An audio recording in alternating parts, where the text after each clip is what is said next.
So hello everyone, this is Sam Ridgway, and we are here with Cameron Sykes, our resident guru for the entire crypto market, and it is another episode of Tales from the Crypto. So today I think we're going to cover the market and kind of just the status of it, as well as some coins that have hit the news. And then Cameron also has a coin he'd like to introduce that you might want to research and take maybe a better look at. So without further ado, Cameron, take it away, buddy. All righty, let's get this party started here. So we are officially back from vacation, and the market is still in the phase that I like to call the great crypto clusterfucktacular of 2022. So when we last spoke, the crypto and equity markets were being ravaged by numerous factors: the Fed, monetary policy, inflation, interest rates. I was still trying to wrap my head around the fact that Bitcoin was supposed to be a hedge against inflation, yet it's tanking with the broader markets. Now, geopolitical factors have decided to join the party. Russia, Ukraine, will they, won't they? What the fuck is happening in my portfolio? It's pure madness right now, and it really sucks. But apparently, I'm not the only one who's actually thinking that way. In fact, Cardano founder Charles Hoskinson was recently quoted saying, "It makes no sense at all, because if we're going to war, and if we're worried about inflation and chaos and tragedy, you'd think the opposite would be true, that as instability occurs here, that crypto assets are a safe haven." Hoskinson goes on to say it's imperative not to get caught up in day-to-day market fluctuations. Instead, he reminds us that projects with real utility and purpose will make it. And in the long term, things are going to look better. That's why you have to zoom out and say, why are we here? And what are we doing? And realize if there's a real use and utility and a real purpose, in 5 years, 10 years, 15 years, things are going to look better. But hopefully we won't have to wait that long. So now time for some crypto in the news. Alrighty. First headline is Mexican senator plans to introduce a bill to make Bitcoin legal tender. Next one is Colorado's pro-crypto governor will run for president, but only if the job is decentralized. Colorado Governor Jared Polis joked about a decentralized presidency at ETH Denver. How about a distributed crypto president where we can all be that president? Polis told Decrypt last week in response to the suggestion that he could be the country's first crypto commander-in-chief. And just yesterday, Warner Music Group announced a partnership with blockchain gaming developer Splinterlands. Warner Music Group announced it has entered into a partnership with fantasy-themed collectible card game developer Splinterlands. The two companies will collaborate and enable WMG artists to create and develop play-to-earn arcade-style blockchain games. This is 1 month after WMG entered the metaverse by partnering with the Sandbox to provide artists with another outlet to engage their fans. And so some interesting stuff going on out there in the metaverse. And that actually kind of brings us to the token that we're going to be talking about today. And before we go into that one, I want to just say that I 100% agree with you. It makes no sense with inflation going the way that it is, with cryptocurrencies and the decentralized nature of them, meaning that they can't be manipulated by, it's like Bitcoin, right? Can't be manipulated by anyone. I mean, yes, you can have whales come in and buy it and so on. I mean, I got that, but it would take an exorbitant amount of money to make any drastic change to the price. So I know we keep saying this, or I keep saying this every time we have one of these sessions, but if you have extra money, like, you seriously should be putting it into crypto like right now. And I'm talking extra money, right? Because who knows how long it's going to take. We thought this was going to change last month, the month before, and so on, and then it just kept getting worse and worse and worse. But at some point in time, with all the adoption of cryptocurrency by Google, by the credit card companies, by the PayPal and Venmo, and all of the countries making it legal tender, all of the things that are happening right now, given the pricing that has fallen, it's just a recipe to make a shitload of money as this thing comes back out of where it is today. So you have an extra 100, 200, 300, whatever it is that you have, just stick a little into crypto and just buy it. Do dollar cost averaging, which is where you kind of buy a little, $50 one day, 3 days later, you might buy another $50. I mean, just dollar cost average your way into there, so you're never getting screwed on the price. And I think if you do that, by the end of the year, you're going to be an extremely happy person. So don't let the market going down the way it is affect your view of crypto in general because it's rock solid. It just needs the mainstream to catch on. And just as much as Elon Musk, that one time that came out with that whole entire thing about he's going to stop using Bitcoin to be able to buy the cars, and the whole market just fell, right? Yeah. All it really takes is one event like that on the pro side from somebody to come in and give like these massive kudos. And I think the whole entire I just think it needs an injection of somebody that positively portrays the crypto market, somebody with some influence. And I think then we're going to see the benefits and the whole thing's just going to take off like a freaking rocket. So right now, buy it, hold it, keep it, and you're going to be, as I said, a very happy person by the end of the year.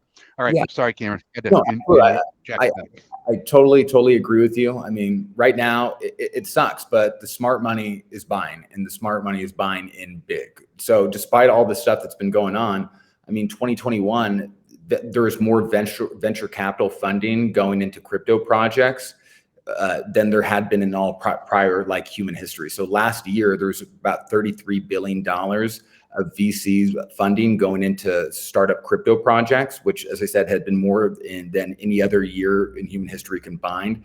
Just the first quarter of this year so far, while the markets have been tanking, it's not just the crypto markets, it's the stock market, every market, like everything is just sucking right now. But invested probably, I think, is supposed to be close to as much as what they did all prior in 2021, just in the first quarter of this year. So the smart and big money is coming in, and it's coming in a big way, despite all the bullshit that's happening right now. And they're gobbling up at discount prices. So definitely go in there, dollar cost average, buying a little bit here, buying a little bit there, but just know this is a great opportunity. And over time, you're going to win. You know, I also just saw that 25% of millennial millionaires own crypto. And here's why that's a significant factor is because right now, my generation's in charge, right? I'm 55 years old. We're the ones in charge. However, in 10, 15 years, it's no longer going to be us, right? They're going to have the next generation come up. And that generation is heavily involved in crypto, especially the people with money own crypto. So you don't get a lot of money unless you understand money. And even if you do, you don't have it for long. So 25% at this stage right now of millennial millionaires, when they get to be into power, this whole entire crypto thing, it's so much easier to transfer Bitcoin from here to Australia or Zimbabwe in a matter of seconds. And the government has they have no reason to know why I transferred that money.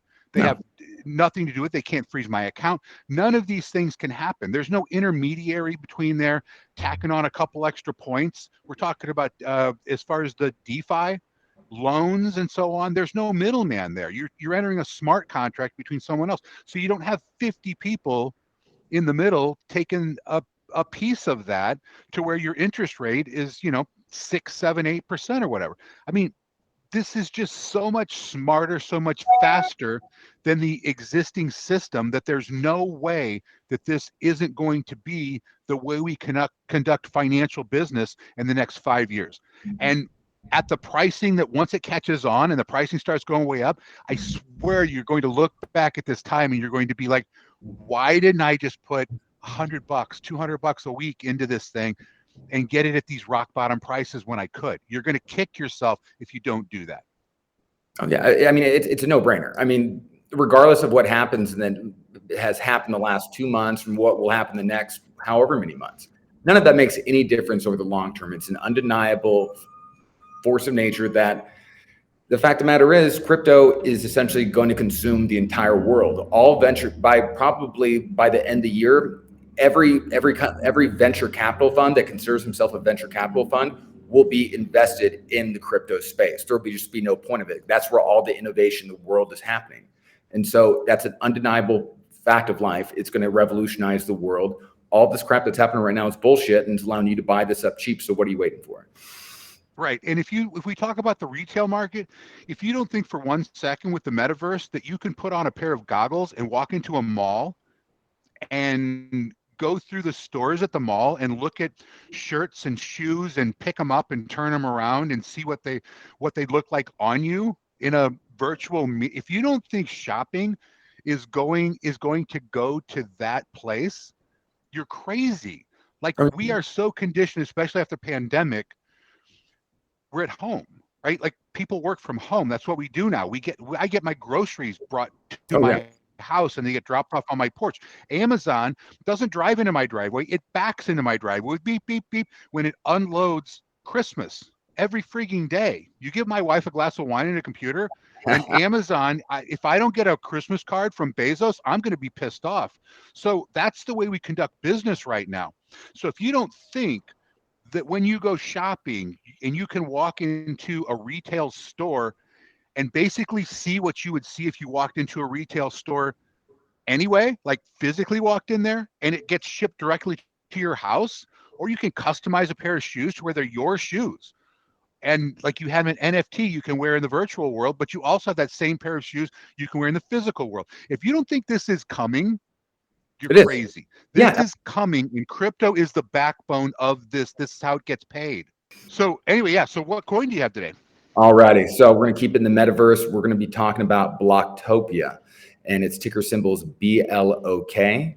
You can get this on KuCoin or Uniswap. It's not currently on Coinbase, Crypto.com, or any of the major exchanges yet. It's trading at about 1.5 cents. Market cap 132 million. 52-week low of well under a cent, high of 17.7 cents. And Blocktopia is a decentralized metaverse. It's built and backed by the Polygon network. Blocktopia Metaverse is essentially a skyscraper of 21 levels. The number 21 pays recognition to the 21 million Bitcoins. The token holders are called Blocktopians in their metaverse. So the platform has a central hub that welcomes users with all levels of crypto experience, and users can access all kinds of crypto information, immersive content, and earn revenue through various income streams including real estate ownership, advertising, playing games, and building networks. So to engage with Blocktopia's high-end metaverse, one needs to create an avatar that spawns outside the Blocktopia 21-story skyscraper. Then when you enter the first level, you can get cryptocurrency pricing information. You turn the help desk or use the navigation area. You can also get to an overview of events taking place in the metaverse that day. And the Blocktopia expects high demand for exchanges and crypto influencers who want to sell advertising space in the area. There's also an auditorium that will host immersive and interactive video presentations from crypto influencers and will constitute a part of the key events in the Blocktopia Metaverse. There will also be another floor that hosts a penthouse and a gaming section where users can compete for Block, which is their native token, in multiplayer games, family-friendly games, or casino games like poker. There will also be an option to purchase real estate represented by an NFT, which can later be leased to advertising parties or used to host your own events. Blocktopia also offers 21 large totems and 84 small totems called Adblock. These are located in the first floor of the skyscraper. And these are considered an excellent advertising opportunities. And this allows users to unlock multiple streams of passive and active income, access educational learning tools about crypto, and take part in virtual events and gatherings. So as we know, metaverse-themed crypto tokens have become really popular over the past year. And Blocktopia's unique and multi-dimensional universe, strong fundamentals, and a growing user base that supplement the huge potential of its ever-changing metaverse. I think this has huge potential. It already has investors including Polygon, Avalanche, Magnus Capital, and AU21 Capital. So I think this is a really interesting metaverse token play, and you can get that on Uniswap or KuCoin. I mean, there we go. There's a status of the market. There's news about the market. There's our opinion on what you should do. Again, not financial advice, just our opinions. And then we got a new coin. You should look at it like a penny and some change, right? A little bit over a penny. Exactly. Awesome. All right. Well, hopefully next week on Wednesday, we'll have like better news. I mean, the market was down and it has come back up a little bit, right? So that's good. Now, I think after you get faked out so many times, you're like, sometimes I don't even look at the market all day. Like I check it one time or so and just see what it does. But it used to be where I was constantly looking at it because there was something to Maybe see. something good's happening. You know what I Now mean? it's just depressing. So I don't really look at it, but again, buying opportunity. That's what you have to look at, is buying opportunity, because this is coming and coming in a big way. This train has already left the station. There's no slowing it down. You're either on it or you're just going to regret that. So anyway, Cameron, thank you so much for all your insight, all your research, all the rest of that. We'll go next Wednesday and give some more updates, some more coins, and the status of the market in general. All right. All right. Sounds good, man. All right. I appreciate it. I appreciate it. Thanks.